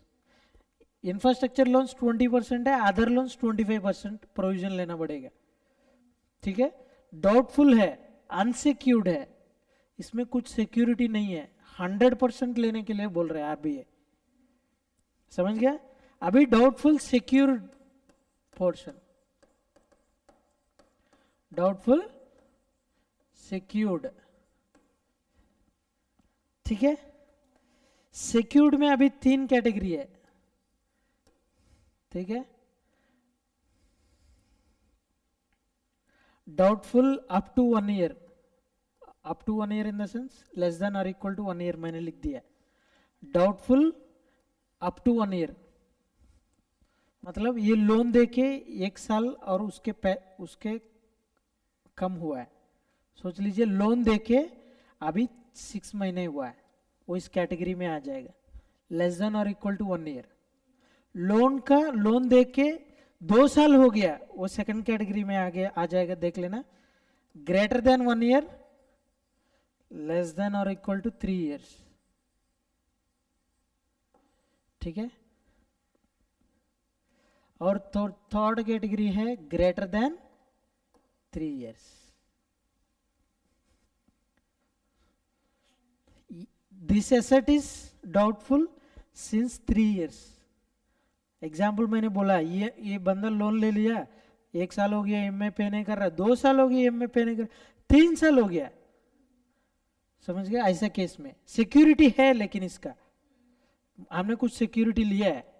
ठीक है ना? फर्स्ट केस में क्या होगा, 25% होगा प्रोविजन। समझ गया? सेकंड केस में होगा 40%, थर्ड केस में 100% प्रोविजन लेना पड़ेगा। 25, 40, 100। सबस्टैंडर्ड में सिक्योर्ड अनसिक्योर्ड हो गया, डाउटफुल में सिक्योर्ड अनसिक्योर्ड हो गया। अभी लास्ट पोर्शन है लॉस एसेट्स। लॉस एसेट्स में हमेशा 100% लेना पड़ेगा, वेदर सिक्योर्ड है नॉन सिक्योर्ड है। लॉस एसेट्स, लॉस मतलब क्या था, बंदा पता चल गया कि वो बंदा पेमेंट नहीं करेगा। ठीक है, एग्जाम्पल बैंकरप्ट हो गया, जिसको लोन दे दिया वो बंदा बैंकरप्ट हो गया।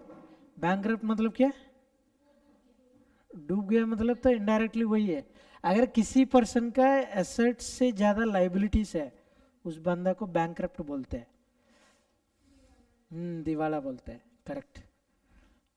बहुत एक्सपीरियंस लग रहा है। गांव में है क्या लोग? हाँ, गांव में देखा है क्या ऐसे लोग को? अभी इधर रह रहा है इसलिए मूवी में देखते, करेक्ट। मैं मजाक कर रहा हूँ, हाँ, मत लेना हार्ट पे मत लेना, मैं मजाक कर रहा हूँ। ठीक है, जनरली रहता है ना, अगर किसी बंदे का लाइबिलिटी ज्यादा एसेट से, उस बंदा को बोलते हैं बैंकरप्ट हो गया, दिवाला हो गया। ठीक है, अगर सोच लीजिए किसी जिसको हमने लोन दे दिया, बैंक ने लोन दे दिया, पता चला कि वो बंदा बैंकरप्ट हो गया, इनडायरेक्टली लॉस एसेट है, उसको उससे जाके पूछने से भी कुछ नहीं मिलेगा।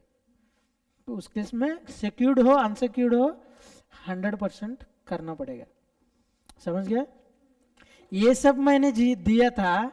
ये अभी जो नीचे टेबल है, एक तो 293 पेज नंबर 293 है ना, नीचे देखो, ये टेबल है, स्टैंडर्ड सबस्टैंडर्ड एसेट सभी का जो परसेंटेजेस दिया था ना, सब इधर है टेबल। ये टेबल में देख लेना, जो परसेंट है वही आप लोग क्वेश्चन आंसर में देना पड़ेगा, परसेंटेज एग्जैक्टली याद करना पड़ेगा। सर ये रैंडम फिगर्स नहीं है, ये आरबीआई ने एक्सपर्ट्स को बिठा के, ठीक है, एक्सपर्ट्स को बिठा के, जो फाइनेंस एक्सपर्ट्स है उन लोग को बिठा के ये नॉर्म्स प्रिस्क्राइब किया है। सर कैसे 40%, एग्जैक्टली 40%, 25% कैसे लिया? Based on weightage. वेटेज होते हैं ना, ये स्टैंडर्ड सब स्टैंडर्ड एसेट का इतना वेटेज हम दे सकते हैं बैंक में, जो लोन पोर्शन है उसके बेसिस पे। तो ये एग्जैक्टली इतना परसेंट आप एग्जाम में देना पड़ेगा।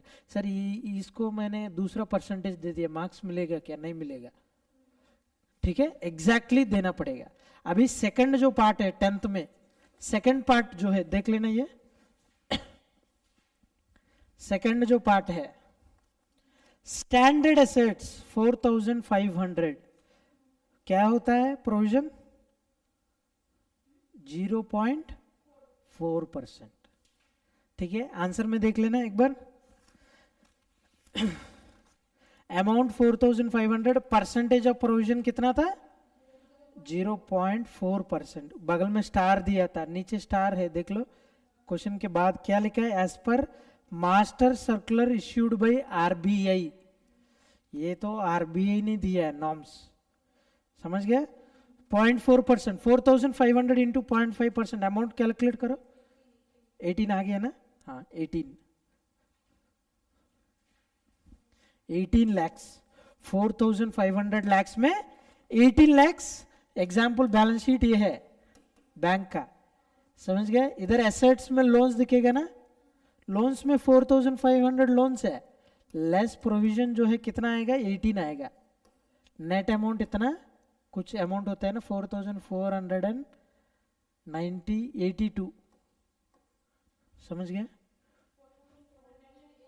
हाँ 4482 इतना दिखे, तब लोग को भी पता चलेगा इस बैंक में इतना सारा है, समझ गए? हाँ नेक्स्ट कैटेगरी देख लो, सब स्टैंडर्ड है कि नहीं? सब स्टैंडर्ड है, सब स्टैंडर्ड है। सर अभी सब स्टैंडर्ड में सिक्योर्ड अनसिक्योर्ड दिया नहीं है हमको क्वेश्चन में, आप नोट लिख के दे सकते हैं। अगर कुछ नहीं बोलेगा तो सिक्योर्ड मान सकते हैं, क्योंकि बैंक हमेशा जो भी लोन देते हैं सिक्योरिटी के बेसिस पे ही देते हैं। अगर सिक्योरिटी नहीं लिया तो क्वेश्चन में क्लियरली मेंशन होगा, समझ गया? समझ गया? तो ये केस में सबस्टैंडर्ड सिक्योर्ड मान लो। सिक्योर्ड का कितना है परसेंटेज? इधर देखो 15%, समझ गया? तो 3300 इंटू 15% कितना है? 495। क्लियर ना? इधर तक कुछ डाउट है? नहीं। नेक्स्ट डाउटफुल है, डाउटफुल कुछ नहीं बोला, सिक्योर्ड अनसिक्योर्ड हमेशा सिक्योर्ड मान लो। तो सिक्योर्ड में फर्स्ट ईयर फॉर 1 ईयर क्या दिया? डाउटफुल फॉर 1 ईयर, मतलब लेस देन और इक्वल टू 1 ईयर 25% होगा। तो 1350 इंटू 25% कैलकुलेट करो। हाँ हाँ हाँ। नेक्स्ट फॉर 2 ईयर्स ये कैटेगरी में आएगा 40%। फॉर 3 ईयर्स कितना होगा? हाँ 360 अमाउंट, ओके करेक्ट। नहीं, मोर देन 3 ईयर्स होने से 100 है, लेस देन और इक्वल टू 3 ईयर्स, इसलिए मैंने ऐसे लिखा है greater than 1 year, less than और इक्वल टू 3 ईयर्स। इसमें इक्वल टू 3 ईयर्स भी है तो 3 आएगा तो इस कैटेगरी में आएगा। ग्रेटर देन 3 है, 4 से 4 5 6 7 इसमें आएगा, समझ? इसलिए इक्वल टू सिंबल भी इंपॉर्टेंट है, इधर देख लेना अच्छे से। हाँ हाँ, अभी इस कैटेगरी में 40, सेकंड का भी 3 ईयर्स का भी 40 होगा। फॉर मोर देन 3 ईयर्स कितना है? हाँ 100% हो जाएगा, जितना भी लोन है पूरा प्रोविजन लेना पड़ेगा, 450 प्रोविजन, समझ गया? लास्ट है लॉस एसेट्स 900, वेदर सिक्योर्ड और इनसिक्योर्ड 100% लेना है। 100 होने से कितना अमाउंट कितना था देखो 900। सम वेरी इजी, अगर ये क्वेश्चन देगा तो 7 मार्क्स में दे देगा, ठीक है? सिंपली आपको क्या करना है, प्रोविजन परसेंटेजेस याद रखना है, समझ गया? 3 कैटेगरी में होता है, परफॉर्मिंग, नॉन परफॉर्मिंग में, और 3 कैटेगरी है, सबस्टैंडर्ड, डाउटफुल, लॉस, ठीक है ना? अभी जो पहला क्वेश्चन है वो देख लेना। पहला क्वेश्चन जो है उसका जो अंडरस्टैंडिंग 294 में मिलेगा, क्वेश्चन नंबर पेज नंबर 294 में आ जाओ। उसमें एक फॉर्मेट दिया था, देख लो, statement showing calculation of provision. ये क्या है सर? डी ECGC DIGC देख लेना। ECGC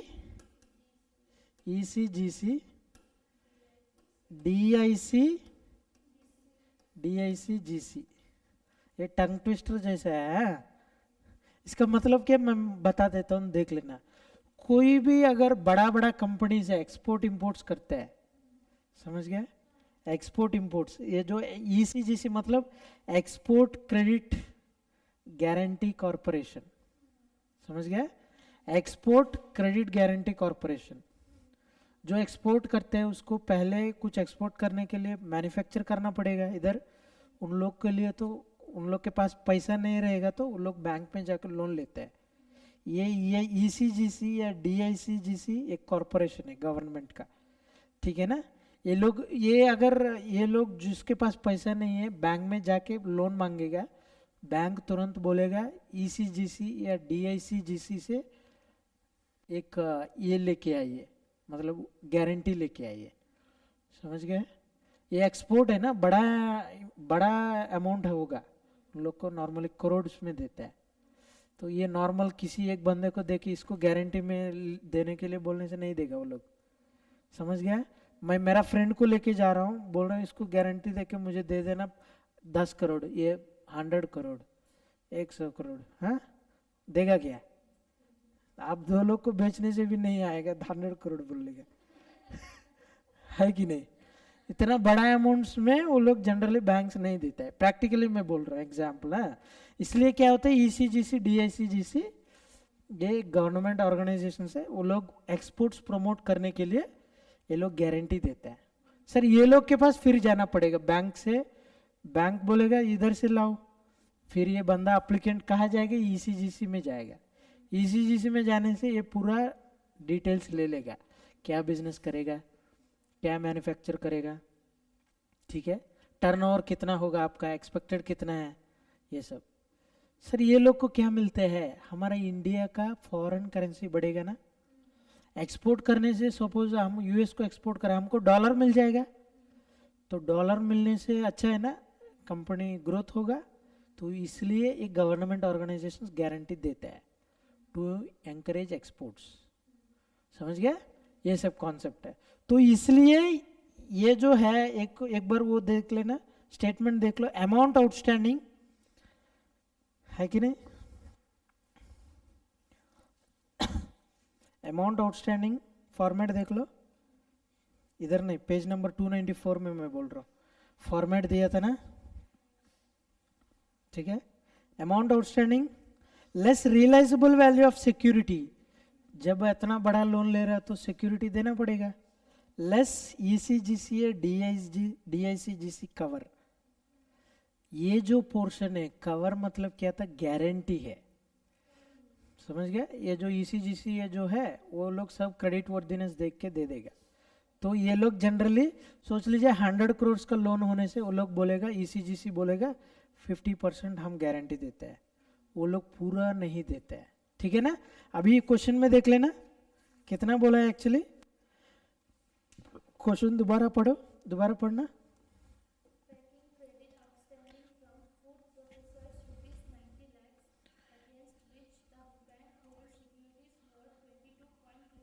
हाँ एक्चुअली कितना था, लोन कितना दिया है, 90 lakhs। इसको, ये लोन को क्या बोलते हैं, पैकिंग क्रेडिट बोलते हैं, PC बोलते हैं। This is also one type of loan.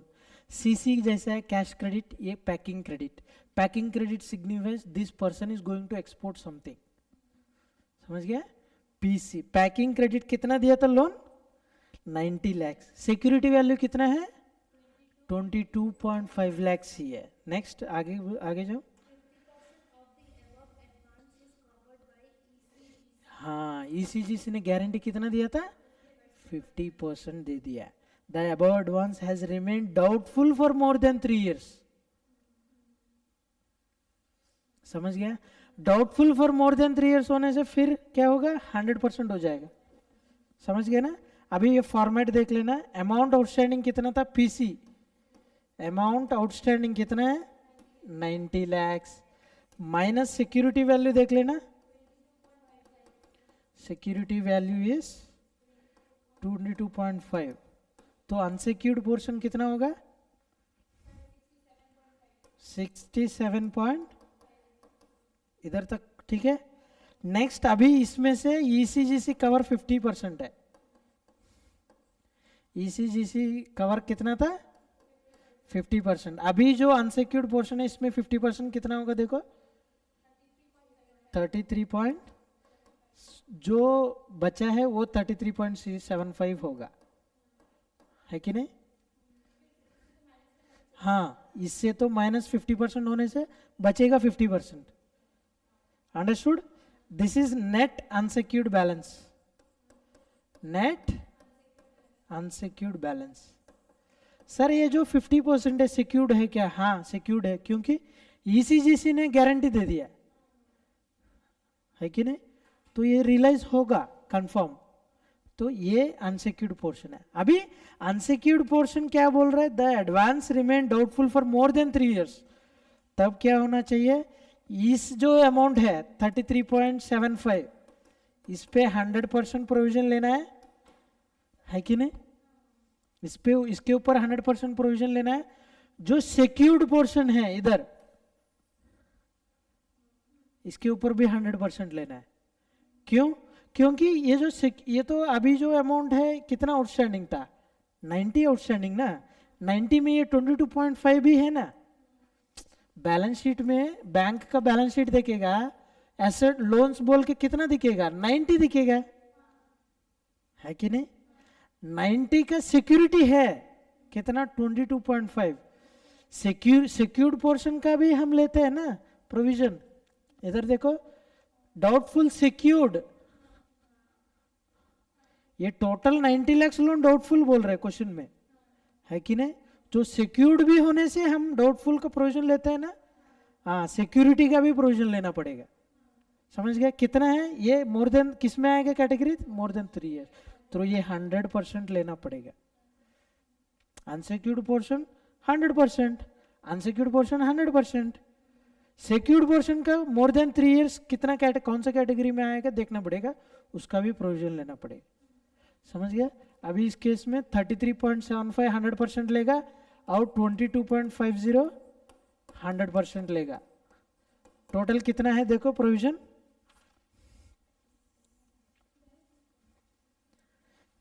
ये जो है अनसिक्योर्ड, ठीक है, ये जो है अनसिक्योर्ड पोर्शन है, ये सिक्योर्ड ग्रेटर देन 3 years है।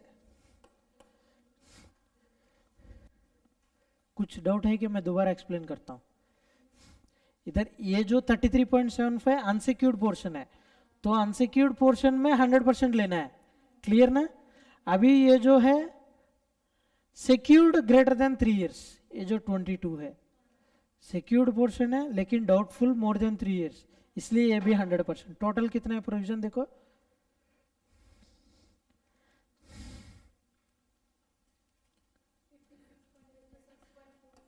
$56.25 is the total provision। Balance sheet में लोन 90 माइनस प्रोविजन 56.25 दिखेगा, नेट अमाउंट जो है वो दिखा देगा एसेट में। अंडरस्टूड ना, क्लियर। 15 मिनट बचा है मेरा, एक्चुअली 5:20 से 3:20 है, 2:20 से स्टार्ट हुआ है ना, 15 नहीं इधर नहीं बोल रहा हूँ। अभी टाइम कितना है एक्चुअली 44 ही है ना। ठीक है, एक्चुअली मैंने क्लास स्टार्ट किया कब है 2:15 या 2:20 पे स्टार्ट है, 2:10 से तो नहीं है, 2:15 हुआ। नहीं तो मुझे तो याद है वो छोड़ दिया ही 2:12 कुछ हुआ है। ठीक है ठीक है, 10 मिनट तो है ना एटलीस्ट, तो हाँ हो जाएगा। कुछ नहीं है, हमारा इजी सम था। क्वेश्चन नंबर 11 में जाओ, P&L अकाउंट है, फॉर्मेट वेरी वेरी इजी है, देख लेना। फॉर्मेट है वेरी वेरी इजी है, देख लेना।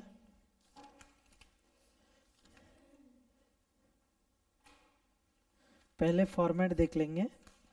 पेज नंबर कौन सा पेज है, आ जाना एक बार। पेज नंबर 276 में आ जाओ। सभी फॉर्मेट से ये फॉर्मेट वेरी वेरी इजी है। शेड्यूल 3 से भी इजी है ये, ठीक है। जो पहला फॉर्म ये बैलेंस शीट है। नोट्स क्या क्या है देख लेना। 1 capital, 2 reserves and surplus, 3 deposits है। डिपॉजिट्स मतलब क्या है, बैंक में डिपॉजिट्स क्या होता है। एग्जांपल इधर देख लो, एफडी होता है, लोग आके एफडी करते हैं, तो वो एफडी अगर जब भी बंदा आएगा रीपे करना पड़ेगा। एफडी बैंक के लिए क्या होता है, लाइबिलिटी होता है। हम लोग को एसेट होता है, बैंक को लाइबिलिटी होता है। ये डिपॉजिट जो है सेविंग्स बैंक अकाउंट, आप लोग का अकाउंट है SB account, savings bank account, current account होता है ऐसा, एफडी अकाउंट होता है, ये सब इसमें आएगा डिपॉजिट्स में। अंडरस्टूड? हाँ। Next borrowings. बैंक अगर कहीं से बोरो कर रहा है, example banks generally borrow from RBI. Bank अगर कुछ कम हो गया, कुछ ये एसेट पोजीशन कम हो गया, तो आरबीआई लोन देता है। समझ गया? Other liabilities and provisions. Total liabilities में कितना शेड्यूल्स है, 5। 1 2 3 4 5 दिख रहे हैं ना बगल में, इधर शेड्यूल नंबर। फॉर्मेट में देख लो, शेड्यूल नंबर 1 2 3 4 5 दिख रहे हैं ना। हाँ, नीचे एसेट्स में देखो, cash and balances with RBI. Sir ये cash and balance with RBI क्या है? जब भी बैंकिंग कंपनी को लाइसेंस देते हैं, आरबीआई बोलते हैं थोड़ा थोड़ा अमाउंट मेरे पास रखो, तभी बैंक लाइसेंस देगा।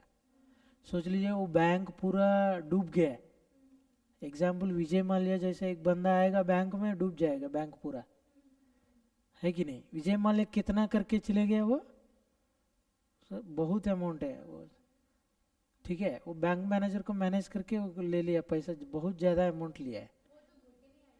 नहीं आता वो, बाहर घूम रहा है, एंजॉय कर रहा है, ठीक है।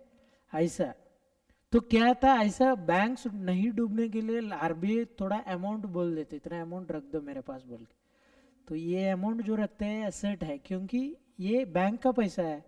जब भी बैंक को चाहिए होगा आरबीआई देना पड़ेगा, है कि नहीं।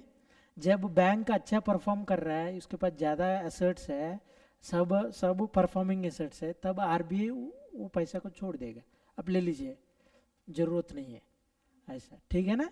ये एसेट होगा। Next, bank balances with banks and money at call and short notice. ये क्या था, एक बैंक दूसरा बैंक में भी पैसा रखता है सेफ साइड के लिए, है कि नहीं। ये वाला इन्वेस्टमेंट्स, बैंक कुछ इन्वेस्टमेंट्स करेगा, है कि नहीं, गोल्ड खरीद लेगा, ये सर ना। Next, advances. ये मेन एसेट है, क्या था, एडवांसेस। बैलेंस शीट में मैं जो बोल रहा हूँ हमेशा लोन्स, ये एडवांसेस है, ये मेन एसेट है बैंक का। इसमें क्या होता है, all type of loan, CC, OD, PC, packing credit, term loans, vehicle loans, सब आएगा इसमें, ठीक है। फिक्स्ड एसेट्स, बैंक का तो कुछ होगा ना, कंप्यूटर्स, बिल्डिंग, फर्नीचर वगैरह सब होगा बैंक में, ये सब फिक्स्ड एसेट्स है। Other assets, other assets is schedule number 11 है, वो 11 नीचे चले गया, उसको थोड़ा एरो मार्क करके ऊपर लाना, ठीक है। 11th शेड्यूल है वो। Next, contingent liabilities, bills for collection. Contingent liabilities, वो लाइबिलिटी होगा कि नहीं होगा पता नहीं, अभी तो कंटिजेंट है, नॉट श्योर, इसको शेड्यूल नंबर 12 है, ठीक है। टोटल बैलेंस शीट में कितना शेड्यूल्स है, हाँ मैंने जो पहले दिया था ना, इधर इस पेज में जाओ, ये जो नोट किया था ना, इसमें जाके 1 to 12 शेड्यूल्स लिख देना, शेड्यूल्स 1 to 12, समझ गया। 1 to 12 बैलेंस शीट का है, ये फिक्स्ड है, ठीक है। हम तो शेड्यूल 3 में देखा है कंपनीज एक्ट में, जहाँ पे अमाउंट है उधर ही हम शेड्यूल बनाते हैं, लेकिन इधर फिक्स्ड है शेड्यूल, ठीक है, क्योंकि हमेशा हर आइटम रहते ही है बैंक में, क्योंकि बैंक हर वो जो चीज़ है सब बिजनेस करते ही है। अगर किसी बैंक में भी जाएगा हमेशा उसका गोल्ड लोन रहते ही है। गोल्ड लोन्स लेते हैं, पता है बैंक्स में बैंक गोल्ड लेके लोन देता है, वो भी एडवांस ही है गोल्ड लोन, है कि नहीं। अभी P&L में क्या था, 13, 14, 15, 16, जस्ट 4 शेड्यूल्स। P&L बगल में है, देखो page number 277, just 4 schedules, 13, 14, 15, 16। P&L exam में दिया है 7 marks, very easy. Balance sheet भी वेरी इजी है लेकिन ज्यादा शेड्यूल्स है, ठीक है। P&L दिया है तो very only 4 schedules. Sir 2 schedules for income, 2 schedules for expense. 2 schedules income क्या है, इंटरेस्ट इनकम 13th शेड्यूल है, अदर इनकम, समझ गया।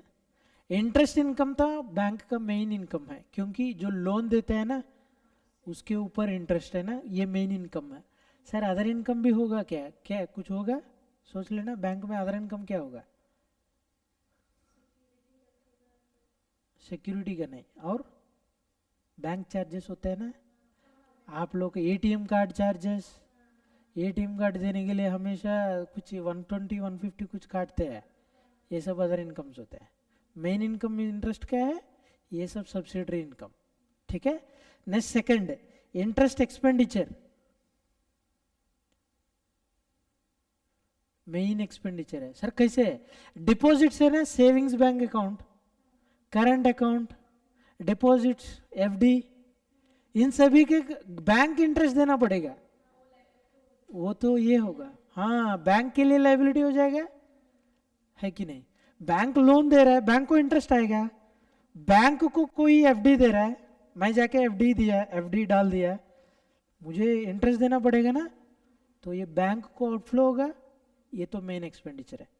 अदर एक्सपेंडिचर, अदर एक्सपेंडिचर जैसा कि करंट, इलेक्ट्रिसिटी चार्ज, कंप्यूटर चलना है तो इलेक्ट्रिसिटी होना चाहिए ना, electricity, water charges, salaries, bank employees को सैलरीज देना है, ये सब, this is all other expenditure, understood.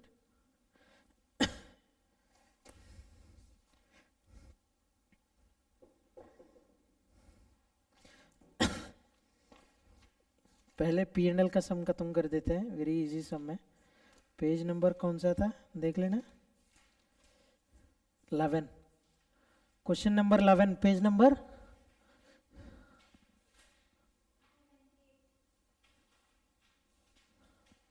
Question number 11, page number 298।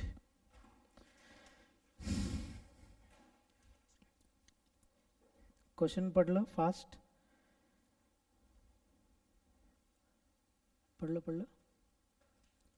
The following are the figures extracted from the books of Y Bank Limited, Schedule Commercial Bank as on 31st March 2021. Schedule commercial bank है, मतलब इसका main motive profit making, commercial bank ना, हाँ next. Other information, interest and discount received 20 lakhs 30,000. ये तो income है ना, schedule 13 में देखो, शेड्यूल 13 पीछे है, नहीं इधर इसका आंसर का शेड्यूल देख लेना सीधा, उसको ऑडिट टिक दे देना। इंटरेस्ट एंड डिस्काउंट रिसीव्ड दिया था ना 20,30,000, ये तो इंटरेस्ट रिसीव्ड है ना, तो मेन इनकम है। टोटल 4 ही शेड्यूल होगा, है कि नहीं, 4 शेड्यूल था, एक तो है इंटरेस्ट इनकम, अदर इनकम, है कि नहीं। आंसर में देखो शेड्यूल 13, शेड्यूल 14, नहीं पीछे, उसके पीछे देख लेना, शेड्यूल 13, शेड्यूल 14, ये 2 शेड्यूल्स इनकम का है। Interest expenditure schedule 15, other operating expenses schedule 16, ये तो 2 एक्सपेंडिचर है, बस इतना ही तो है कि नहीं। Income minus expenditure profit, very simple है, समझ गया। Next, interest paid on deposits, ये तो एक्सपेंडिचर होगा, उसमें देख लेना एक्सपेंडिचर में डालेगा 12,02,000, ठीक है। ये तो इश्यूड एंड सब्सक्राइब्ड कैपिटल, ये तो बैलेंस शीट में जाएगा कैपिटल, रिजर्व अंडर सेक्शन 17, हमने सेक्शन 17 देखा है ना, क्या था ये, every bank has to transfer 25%, वो वाला है।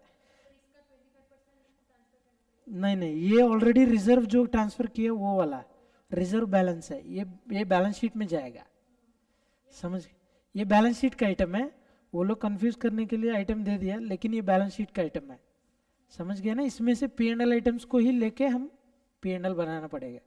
नेक्स्ट क्या था, commission exchange and brokerage expenses है, ये देख लेना, एक्सपेंस कमीशन, ये जो क्रेडिट, ये जो है commission exchange and brokerage other income, ये तो इनकम पोर्शन है, ठीक है। Rent received other income, profit on sale of investment other income, salaries allowances ये तो आउटफ्लो है अदर एक्सपेंडिचर, ठीक है। डायरेक्टर्स फीस एंड अलावेंस ये तो other expenses, rent and tax other expenses, stationery printing other expenses, postage other expenses भी other expense, audit fees other expense, depreciation other expense, ये सब अदर एक्सपेंसेस में डाल दो जो इंटरेस्ट आएगा। लेकिन इसमें एडजस्टमेंट दिया था, एक बार देखो, provision for bad and doubtful debts necessary 2 lakh, provisions भी अदर एक्सपेंडिचर में डाल दो, ठीक है ना। प्रोविजन देख लेना कहाँ पे है, ये तो अप्रोप्रिएशन में है, ये तो एक्सपेंडिचर, ये जो P&L में नहीं है, फॉर्मेट में नीचे में देख लेना, P&L फॉर्मेट नीचे देख ले, अप्रोप्रिएशन है ना, जहां पे 25% बेचते हैं उसके नीचे देख लेना, ये provision for bad and doubtful debts, अच्छा सॉरी, ये तो प्रोविजन बैलेंस शीट आइटम ना, हाँ प्रोविजन है, जो बैड एंड डाउटफुल डेट्स हमने जो प्रोविजन क्रिएट किया था ना, ये जो केसेस है एग्जांपल्स, नॉन परफॉर्मिंग, परफॉर्मिंग, ये जो प्रोविजन से बैलेंस शीट में आएगा ना, हाँ। Rebate on bills discounted, rebate क्या, इनकम रिसीव्ड इन एडवांस, हाँ माइनस करेगा, देख लेना उधर से रिबेट कितना है, 7,500 माइनस किया है,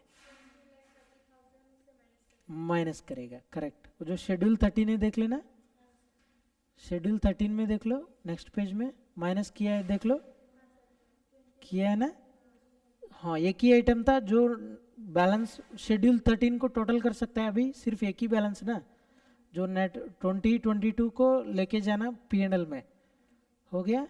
अभी सेकंड, अभी और कुछ है क्या, प्रोवाइड 3,50,000 फॉर इनकम टैक्स, ये तो इनकम टैक्स का है,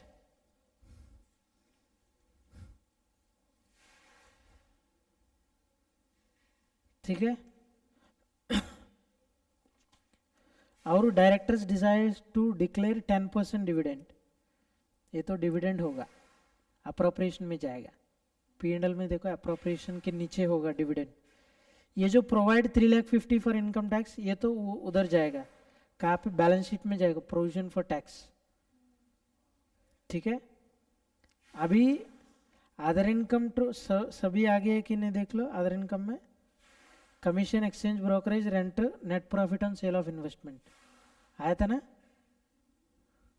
मेगा नेक्स्ट पेज में देखो, शेड्यूल 14 में सभी आइटम आ गया ना, उसको टोटल कर सकते हैं, 2,15,000 इधर लेके आओ, टोटल इनकम कितना हुआ था देखो, दोनों ऐड करने से 22,37,500,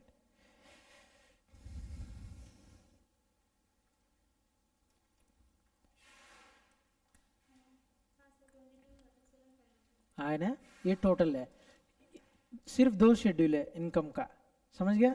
अभी एक्सपेंडिचर का भी देखो, 2 शेड्यूल है, इंटरेस्ट एक्सपेंडिचर एक ही आइटम है ना, इंटरेस्ट ऑन डिपॉजिट, हाँ वो टोटल करके लाओ इधर, 12,02,000 है कि ना। और नेक्स्ट बाकी क्या था, ऑपरेटिंग एक्सपेंसेस, ऑपरेटिंग एक्सपेंसेस में सब आ गया ना, payment to provision for employees वो सब आ गया ना, सैलरीज आ गया, रेंट आ गया, printing, advertisement, depreciation, director, auditor, law charges, postage, repair, सब आ गया, 2,36,500 इधर लेके आओ, है कि नहीं।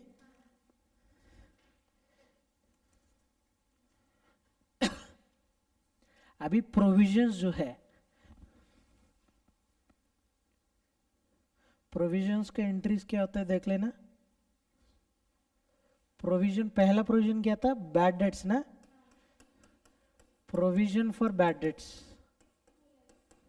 कितना था, एंट्री क्या होता है, P and L account debit to provision for bad debts, एक एंट्री है। नेक्स्ट एंट्री है प्रोविजन फॉर टैक्स दिया था ना, प्रोविजन फॉर टैक्स अकाउंट, ये तो to provision for tax,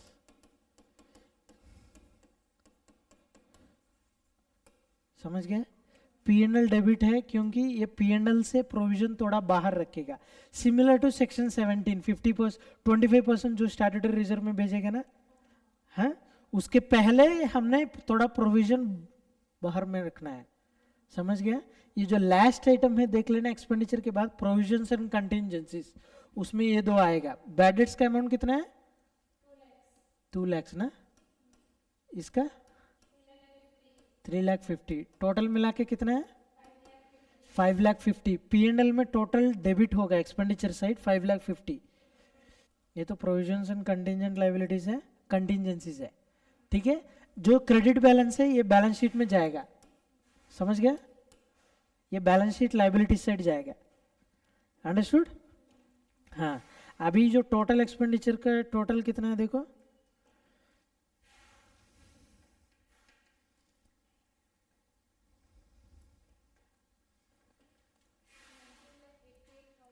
$500, this is total expenditure ना। उसमें से टोटल इनकम कितना था 22, 37, 500 से इतना माइनस करो,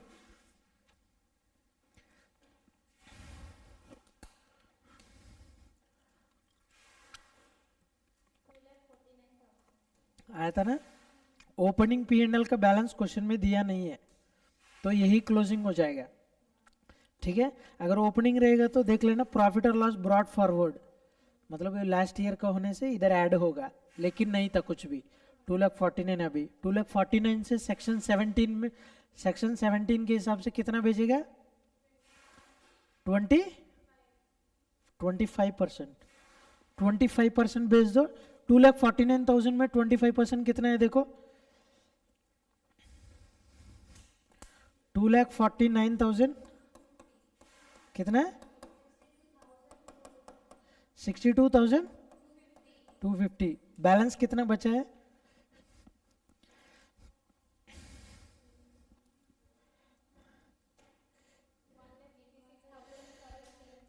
1,86,000। हाँ, क्वेश्चन में प्रपोज डिविडेंड 10% बोला है, क्वेश्चन में प्रपोज डिविडेंड एक है ना, देख लेना जो लास्ट पॉइंट है डी, पॉइंट नंबर डी, कितना बोला है 10% डिविडेंड। ऊपर शेयर कैपिटल दिया था, शेयर कैपिटल कितना है, issued and subscribe share capital 5 lakh, 5 lakh के ऊपर 10% कितना होगा 50,000, दिस इज द डिविडेंड। सो इधर से डिविडेंड डिक्लेयर करो 50,000, कितना बचा है, कितना बचा है,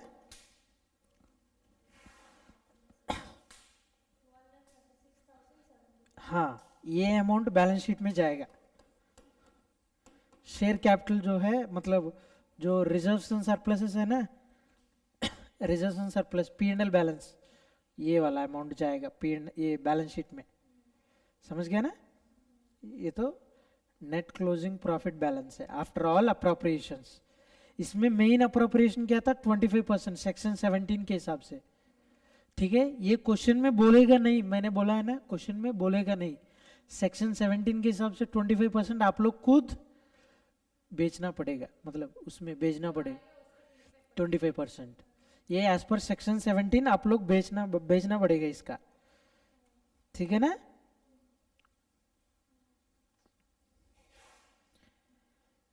अंडरस्टूड, सिंपल सम है, ये भी अगर क्वेश्चन देगा तो 7 मार्क्स होगा, 7 या 10 मार्क्स दे सकते हैं, ठीक है। सिमिलरली बैलेंस शीट भी है क्वेश्चन नंबर 12, ये अभी मैं बोलने के लिए टाइम नहीं था, अगर 10 बजे तक वेट कर सकता हूँ लेकिन वो आ जाएगा, ठीक है। फिर उसका क्लास मैं खराब नहीं कर पाऊंगा क्योंकि ग्रुप 1 से कोई लोग आएगा अभी, ठीक है। सेक्शन 12 सिंपल है, बैलेंसेस लेके शेड्यूल्स में डाल के क्या एसेट होगा क्या लाइबिलिटी होगा देख लीजिए, ठीक है। ठीक है, क्या एसेट्स होगा क्या लाइबिलिटीज होगा देख लीजिए, उसके हिसाब से 10 शेड्यूल्स में भर दीजिए, बैलेंस शीट टैली हो जाएगा। ठीक है, this is all about banking companies, very simple simple sums है। बाकी जो सम्स है हो गया, बाकी जो सम्स है छोटा छोटा सम्स आप होमवर्क में देख लीजिए, जो मैंने इंपॉर्टेंट बेसिक सम्स है मैंने बोल दिया था। ठीक है, समझ गया ना। कल हम ये इलेक्ट्रिसिटी देख लेंगे। हाँ, बैंकिंग हो गया ना, बैंकिंग वाला होमवर्क में ले लीजिए, अच्छे से देख लीजिए।